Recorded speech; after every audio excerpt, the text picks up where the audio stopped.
33 lebih baik tidak bertemu. 2. Gu Qingqing mengangguk. Ya, sudah 3 tahun. Setelah 10 tahun sejak pertama kali bertemu dan setelah menikah selama 3 tahun, hubungan antara Leng Xicheng dan Gu Qingqing telah berubah dari orang asing menjadi orang asing yang lebih akrab. Namun, hanya hati Gu Qingqing yang perlahan berubah. Satu-satunya yang tetap tidak berubah adalah sikap Leng Xicheng terhadap Gu Qingqing. Harusnya, ada pepatah yang mengatakan, lebih baik tidak bertemu sejak awal sehingga nantinya tidak akan jatuh cinta. Tidak, bahkan, kata jatuh cinta rasanya terlalu tinggi untuk Gu Qingqing. Ia selalu tahu bahwa hubungan ini hanyalah pagelaran tunggal dan hanya satu orang yang menjadi pemeran utama. Tepat setelah ujian masuk sekolah menengah, saat Gu Qingqing masih berusia 15 tahun, ia mendapat peringkat pertama sekota Yancheng dan diterima di SMA 1 Yancheng, sekolah menengah atas terbaik di kota itu. Seharusnya, Gu Qingqing merayakan pencapaiannya yang begitu memuaskan. Namun, tiba-tiba ibunya diberhentikan dari pekerjaan. Ayahnya sibuk minum dan bermain kartu judi. Kakaknya tidak lolos ujian masuk perguruan tinggi dan malah berteman dan bermain dengan sekelompok preman sepanjang hari. Jangankan memiliki uang, Gu Qingqing bahkan hampir tidak mampu untuk makan. Di mana ia bisa mendapatkan uang untuk biaya sekolah?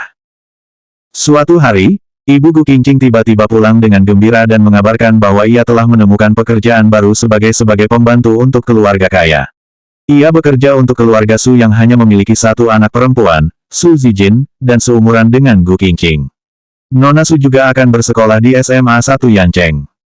Su Zijin memang anak yang manja dan nilainya berantakan. Selain pacarnya yang semu karena ia sukai hanya secara sepihak, Ni Zining, ia hanya menyebut satu nama lain, yang tak lain adalah Leng Xicheng. Misalnya, Kak Xicheng sangat cerdas dan kuat. Ia memperoleh sertifikat tes komputer pada usia 17 tahun. Atau, Kak Xicheng sangat tampan dan penuh gaya. Gadis-gadis di sekolah sangat menyukainya. Dan juga, anak lelaki yang sempurna seperti Kak Leng Xicheng, hanya Kak Pei yang layak mendapatkannya. Dari Su Zijinlah Gu Qingqing mendengar nama Leng Xicheng untuk pertama kalinya. Gu Qingqing berusaha meraba-raba karakter luar biasa yang Su Zijin terus elu-elukan ini. Dia hanya anak 17 tahun. Mungkin dia terlihat lebih baik, lebih pintar, dan juga memiliki latar belakang yang lebih baik. Lalu, memangnya kenapa jika begitu? Pikir Gu Qingqing. Tunggu sampai Gu Qingqing benar-benar bertemu dengan Leng Xicheng beberapa bulan setelah itu. Begitu kembali sekolah, Gu Qingqing dan Su Zijin masuk ke SMA 1 Yancheng dan kebetulan juga ditempatkan di kelas yang sama. Selama masih duduk di bangku SMA, Gu Qingqing pastinya adalah siswi yang baik dengan prestasi yang luar biasa. Saat itu, salah satu cara guru SMA memuji siswa yang bekerja keras seperti Gu Qingqing adalah membiarkannya berdiri di barisan paling depan saat latihan bersama tiap kelas. 2 orang, 1 siswa dan 1 siswi, diminta untuk memimpin latihan aerobik. Selain Gu Qingqing, ada juga pacar semu Su Zijin yakni Ni Zining. Su Zijin sangat iri, namun Gu Qingqing tidak merasa harus ragu.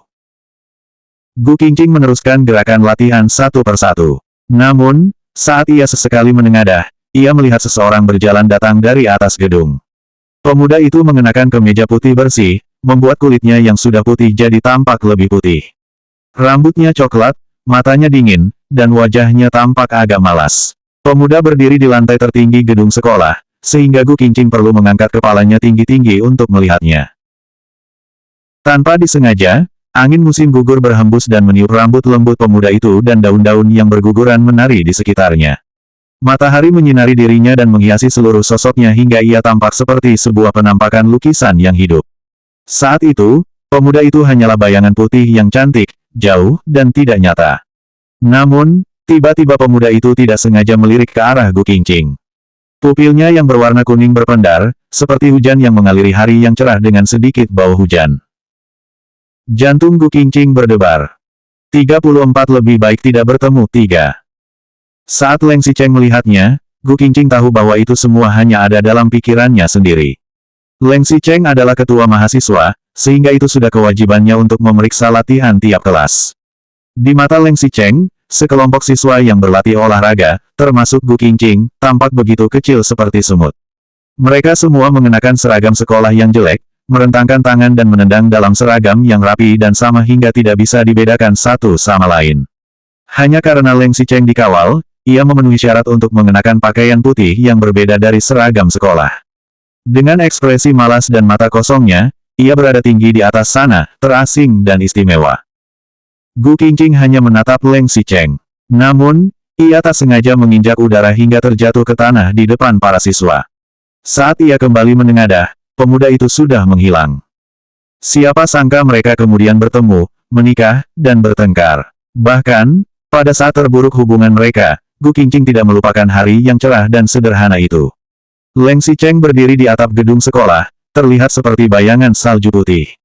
Ia seolah tampak sangat dekat, namun begitu jauh. Sama seperti saat Gu Qingqing barusan saja pulang, lalu melihat Leng Xicheng berdiri di tangga dan mengawasinya dari atas. Leng Xicheng memandangnya dan berbicara dengan tenang, "Jika kamu benar-benar bosan, kamu boleh datang ke perusahaan kami." Gu Qingqing menarik pandangan dan tersenyum. "Aku akan pergi ke perusahaanmu. Ke Lengxi Group atau Huangting Entertainment." Leng Xicheng meliriknya sedikit, lalu agak mengernyit, seakan ia benar-benar berpikir untuk Gu Qingqing. Ia pun berkata, "Karena kamu mempelajari perencanaan iklan, bergabung dengan Lengxi Group tidak akan memberikan banyak peluang untuk berkembang. Lebih baik datang ke Huangting Entertainment. Mulai dari cetak iklan, kemudian membuat iklan televisi, atau bahkan mengarahkan apapun." Kemudian, ia menambahkan, "Tentu saja, jika pergi ke perusahaan lain, kamu tidak perlu berpikir." Gu Qingqing malah sedikit merasa bergejolak, seakan ada hembusan udara dalam hatinya. Tanpa sengaja, ia menyahut, "Aku pergi ke Huangting Entertainment, lalu membantu wanitamu membuat video iklan." Gu Qingqing biasanya sangat menjaga sikap dan bicaranya. Ia tahu bahwa Leng Xicheng tidak suka jika ia menanyakan tentang urusan pribadi, sehingga ia tidak pernah bertanya pada Leng Xicheng tentang masa lalunya dengan para wanitanya.